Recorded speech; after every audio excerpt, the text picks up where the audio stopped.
Alright, ladies and gentlemen, welcome to another episode of my FM21 Save with PUSKAS. We are here for the game against Mesokoveshdi. Of course, as I said in the last episode, this was the game that we're going to be back for. And I don't really know what to tell you about what happened in the meantime. Instead, I'll just show you. We've won every single game. After the first two draws against Ferencváros and Fehérvár, we beat MTK 4-1, we beat Honvéd 2-1, we beat Diósgyőr 4-1, we beat Debrecen 1-0. We then needed extra time against Kazink Barchika from the 3rd division to beat them 5-3, and then we beat Kisvarda 3-1 at home as well. So it's been a pretty good run, to say the least. As you can see, we are in first in the league, 2 points above Fehérvár, 4 points already above Ferencváros, and 6 points above where we need to be. So couldn't be happier. We haven't lost a single game. We've only dropped 4 points, and you've seen both of those games as well. They were two very, very boring games. But hopefully these two games will be a little bit less boring. Also seeing how we did over the last couple of weeks. So there have been a couple of changes to the first team. The only non-Hungarian player still at the club is Vanacek. So we have been rinsing the club a lot, and I think we have succeeded in that as well. He has been playing very well. 4 goals and 3 assists in 6 games. As I said, his performances are for him at an all-time high. Sadly for him, this is going to be his last season at the club. I've tried to sell him, I've tried to loan him out, but nobody wanted to have him, nobody offered him for him. So he's still here for one last season to give it his all and get the good transfer that he deserves. So the team, Demjan in goal, Kushnir Otikba is a new player, Kenny Otikba, well, his name is Kenneth, but I remember him as Kenny. As you can see, he played in the Netherlands for about 8 years, so I remember him from back in the day. I said last episode I wasn't going to sign any older players, but I think this is a really, really good one. He is 29, but he has got a lot of experience and he is looking pretty good. So he has come in at center back. Right next to him is Spandler and then Hangia at left back. The two midfielders are Ksonka and Kispal. Kispal being a youth player, 18 years old. Midfielder, we got him in this year from Diósgyőr, as you can see, a league rival as well. He had played 1 game for them last season, and hopefully he can play a lot more for us this season. So he has come in at center mid next to Ksonka. Then we have Gruber at right wing. You know him, but I don't think I've actually shown him to a certain extent. But here he is, a Gruber, a right wing, center attacking mid, and striker. He could fill in at left wing as well if needed. But yeah, this is him. He looks pretty good as well. Only 17 years old, 5-star potential. Can't go wrong with that. Then at attacking midfield, Mark Costa. We got him in. He was put on the transfer list by ZTE for only 85k, I think. 87k it was indeed. So yeah, he played 22 games for them in the first season. And he looked pretty good. He is our best attacking mid. Normally, the last episode, Fulop filled in that spot. But I thought if we're going to lose Vanacek, Fulop can fill in the role as striker very well. If we just take a quick look at him, he looks really good. He can fill in as striker as well. So when Vanacek leaves, Fulop could easily fill in that role for him. And then we have an attacking mid to replace Fulop in his place. So over to the bench, Daniel Jolai, a Hungarian, of course, 24-year-old goalkeeper. We got him in from Peterborough, actually. Our other second goalkeeper, I can't remember his name, Balázs Tóth, was getting angry that we weren't playing him. So I thought, well, let's just get a different goalkeeper in and try to sell the other one. Nobody wanted to have Balázs Tóth. So we now have 3 goalkeepers. I mean, if one gets injured, 2 can actually get injured and we would still have a decent backup goalkeeper. Because he isn't bad, he's just not as good as the other 2 are. And then over to this one, Marko Nikolic. He is Serbian, yes, I know, but his second nationality is Hungarian. and he is eligible for Hungary as well. So maybe if he performs well for us, he might actually be picked for one of the two national teams. A very good center back, 189. Got him from Budapest, so from a league rival. Played almost every single, I say almost, I think he played every single game for them last season. So he was very important for them. Hopefully he can be very important for us as well. At only 23 years old, has got a lot of years ahead of him. Then Radic, he has been at the club for a little bit longer, I think. Yes, he has been. And Bukta Temeshvari is new as well, another centre back, because we also lost the Bulgarian, of course, the Bulgarian beast, the 29 years old. He got sold, of course, because he wasn't Hungarian, and now we got in Attila Temeshvari from Honvéd. 21 years old only, so 17 jumping reach as well. He's 198. I mean, what is there not to love about this guy, except for the 7 determination? But let's quickly move past that part. Szolnoki and Vioral Ursu, a striker, 16-year-old striker, came from the youth team of Vasas. We bought him immediately because he was looking really, really good. Only for leadership, so that is a little bit of a downside, but other than that, he looks really good for a striker that's only 16 years old. He is Romanian, but again, Hungarian second nationality. So I hope he can do really well for us. Of course, I was looking at the registration, transfer window had just passed and you had to register your players, so I was looking and we had only registered one striker, and that was Vanacek. I mean, of course, Filip can play a striker as well, but Vanacek was the only out-and-out striker. So I thought, let's give the best youth player that last spot in the team, and that was Vioral Ursu. So we now do have registered 25 players, and Ursu, there you go, his squad number as well, 64. Maybe he gets a chance this year, which would mean he would probably develop very nicely. Hopefully, Hopefully he will.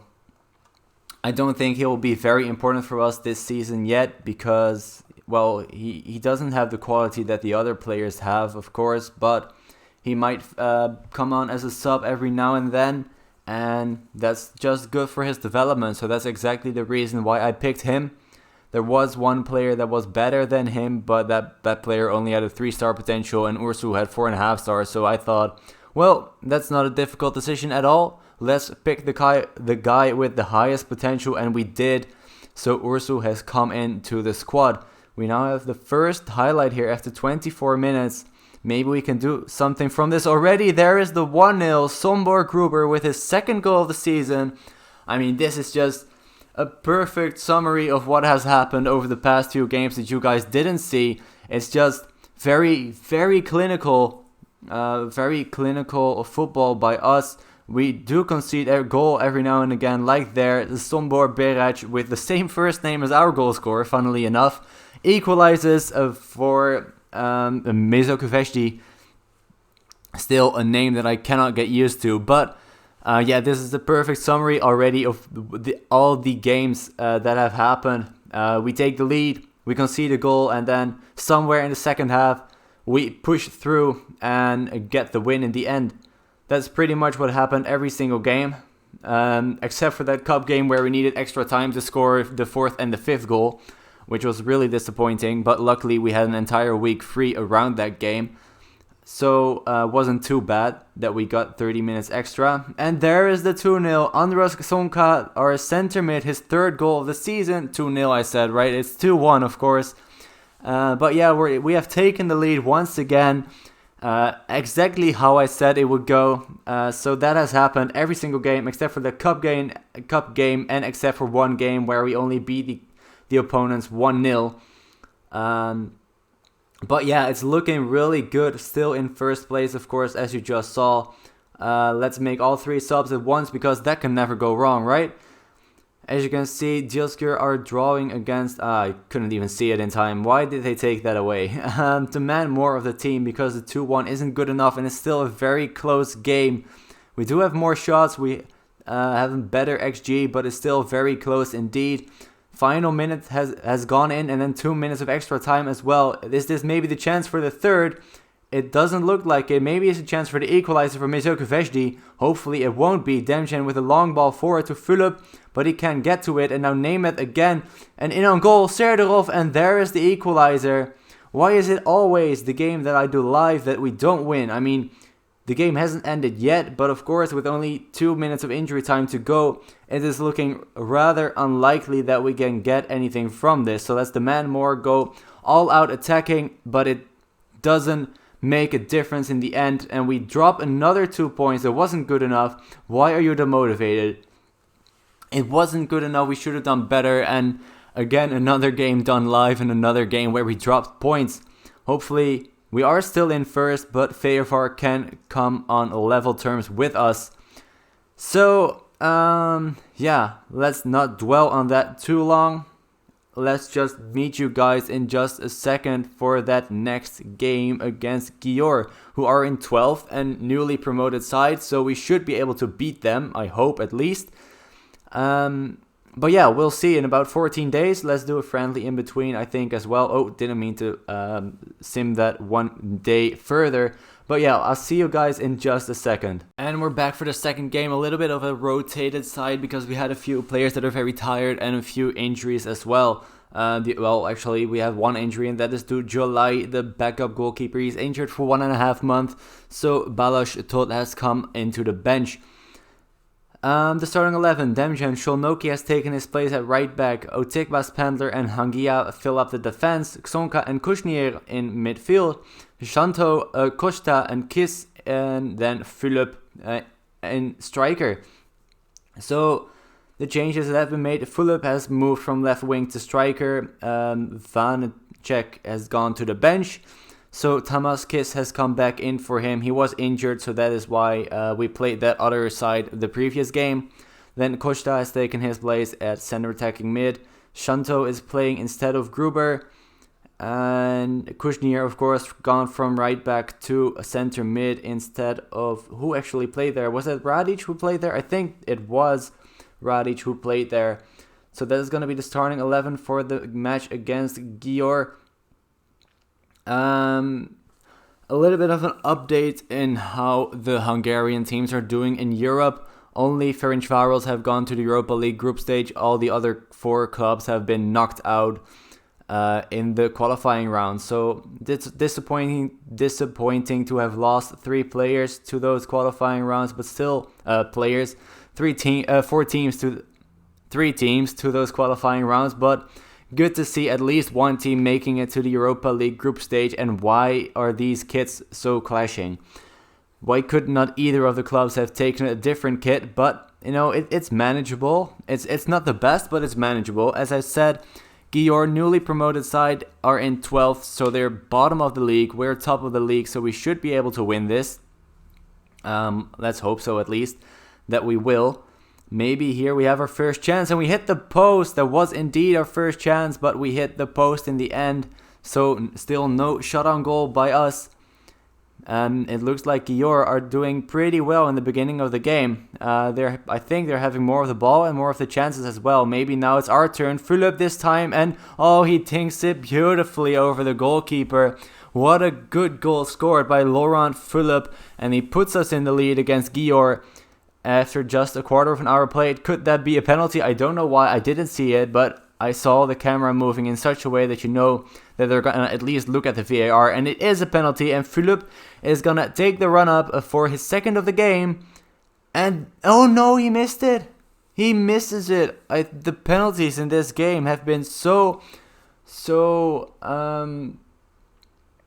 how do you say it? I mean, I think I've seen more penalties missed than scored, actually, which is not how it used to be, and certainly not how it is in real life. I mean, sure, you miss a penalty every now and then, but I think from every 10 penalties, I score 3, maybe, or maybe 4, and that not only the penalties that we take, but also the penalties that the opposition takes. I did a fantasy draft with a couple of my friends a couple of days ago, and I played against an AI team who had picked Messi, and he missed 2 penalties in one game, which is so weird because That doesn't make sense. Messi to miss 2 penalties in one game. I mean, it could happen, but the chances are so small. In the meantime, Marc Costa with the 2-0, luckily before halftime, his second of the season. But yeah, a little bit weird how the penalties have been going in this game. Not in this match, but in the entirety of FM21 until now. So maybe that is something that they will patch in a future update, or maybe it's meant to be this way. Who knows? I don't, at least.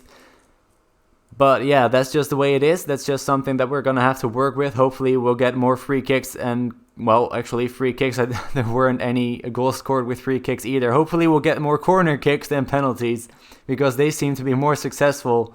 And that's almost the 2-1 from Guillor, but luckily they had it just wide of the goal. And we still have the lead here. I think I'm going to make a sub. Kiss is just come back from an injury, so let's put Philip back to left wing and Ursu at striker.